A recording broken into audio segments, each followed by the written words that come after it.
Bienvenue dans Métropole Hebdo, le petit guide du citoyen métropolitain bien informé des missions du service public intercommunal.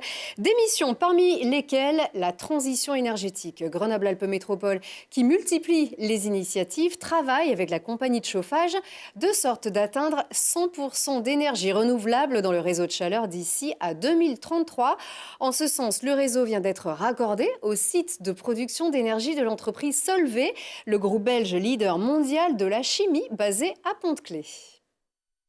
Quelques kilomètres séparent le réseau de chauffage de Grenoble-Alpes Métropole et la plateforme chimique de Pont-de-Claix. Pourtant, la compagnie de chauffage et l'entreprise Solvay ont choisi d'être reliés par un réseau de canalisation et une station d'échange. Objectif, améliorer leur bilan énergétique et carbone respectif. L'objectif que s'est fixé la compagnie de chauffage, c'est d'arriver en 2033 à 100% d'énergie renouvelable. Il y a quelques années, on ne pensait pas sauver la planète, on ne pensait pas en l'environnement. Il y a quelques années, la compagnie de chauffage utilisait uniquement du charbon. Et aujourd'hui, je vous l'ai dit tout à l'heure, résolument engagée dans la transition énergétique, par le biais d'innovation technologique, elle essaye d'être beaucoup plus vertueuse et d'avoir un impact sur l'environnement beaucoup plus sain. Un fonctionnement simple pour des bénéfices mutuels. En hiver, la compagnie de chauffage a besoin de plus de puissance, surtout aux heures de pointe. Solvay lui fournit une chaleur produite avec du gaz et de l'hydrogène, ce qui évite l'utilisation de combustibles fossiles polluants comme le fioul. L'été, la mécanique s'inverse. La compagnie de chauffage produit un excédent de chaleur en incinérant des déchets urbains. La centrale thermique la récupère, ce qui réduit sa consommation de gaz naturel. Le bénéfice de l'opération, il est triple.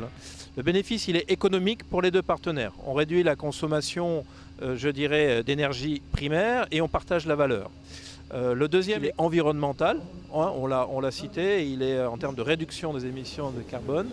Et le troisième est sociétal, c'est-à-dire c'est une question d'image, c'est une question d'engagement pour le climat et pour un meilleur partenariat entre les collectivités.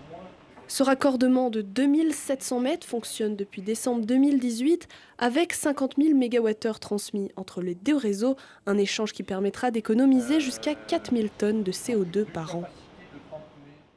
Montant global de l'investissement 7 millions d'euros, dont la moitié financée par l'ADEME et le pacte métropolitain d'innovation quant aux calories que vous pouvez brûler vous-même et dans la bonne humeur.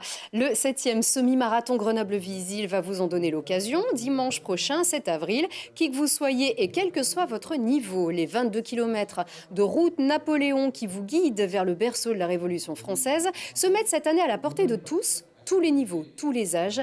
Les nouveautés au micro de Julie Ségala lors de la présentation officielle de l'événement. Nouvelle édition, elle s'appuie évidemment sur de l'histoire et du solide avec le solo en course, et avec la rando et avec les minots le soir. Il y a aussi une évolution des formats. Sur la course, pouvoir la faire à 2, mais aussi maintenant pouvoir la faire à 4. Important si on veut qu'il y ait le plus grand nombre qui participe. C'est quand même l'enjeu de cette manifestation. Et puis sur la rando, l'idée c'était de mailler un peu plus le territoire, d'ouvrir à une population qui a vraiment envie de marcher. Et donc un départ de Jarry pour un 10 km, donc un peu plus facile, et puis un départ de Gières pour un 21 km qui je crois va être une très très belle épreuve et d'ailleurs qui est pleine, il y a 400 inscrits et on arrête à 400. L'idée c'est de s'amuser, de s'éclater, mais derrière il y a quand même l'idée d'un sport santé qui aujourd'hui est une obligation, une vraie orientation et il faut qu'on ait des événements comme ça phares qui rappellent qu'il faut s'y mettre. Et c'est un super parcours, plein de supporters le long de la route et une super organisation.